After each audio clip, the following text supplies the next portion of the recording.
दोस्तों आपके लिए लेकर आया है जयसवाल मूवी का ऑडियो वीडियो सबसे पहले सुनने के लिए लाल बटन को दबाकर सब्सक्राइब करें और बेल आइकन दबाना ना भूलें।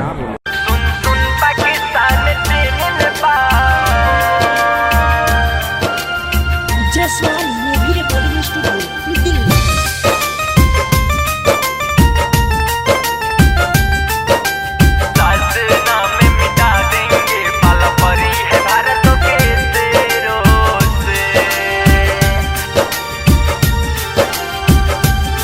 सुन सुन पाकिस्तान चीन नेपाल,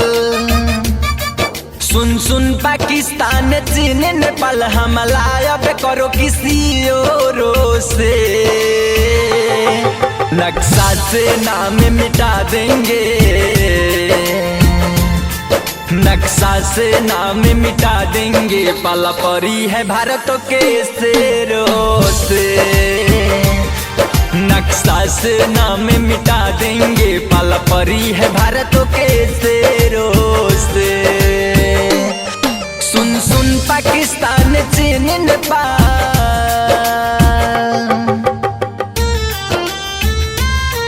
सुन सुन पाकिस्तान चीन नेपाल,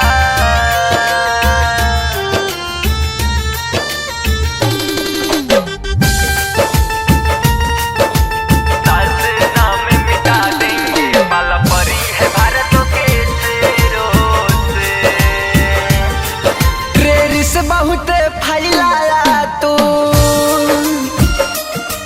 बच्चों को आतंकी बनाया तू, जम्मू कश्मीर के लोगों को पत्थरबाजी करना सिखाया तू, कुत्ते की मौत मरेगा तू, कुत्ते की मौत मरेगा तू, आज तुमको बता दूं जोरों से, नक्शा से नाम मिटा देंगे, नक्शा से नाम मिटा देंगे, पाला परी है भारत के शेरों से, नक्शा से नाम मिटा देंगे, पाला परी है भारत के शेरों से। सुन सुन पाकिस्तान चीन नेपाल,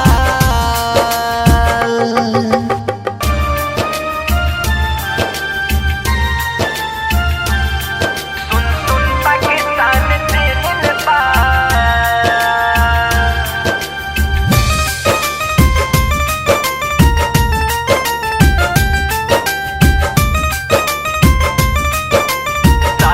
नाम मिटा देंगे, पाला परी है भारत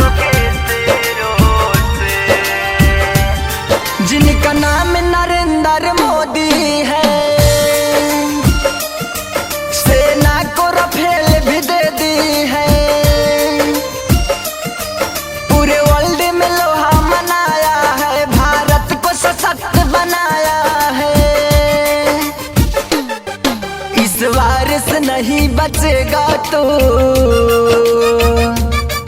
इस वायरस नहीं बचेगा तू, मारेंगे तुझे चारों ओर से,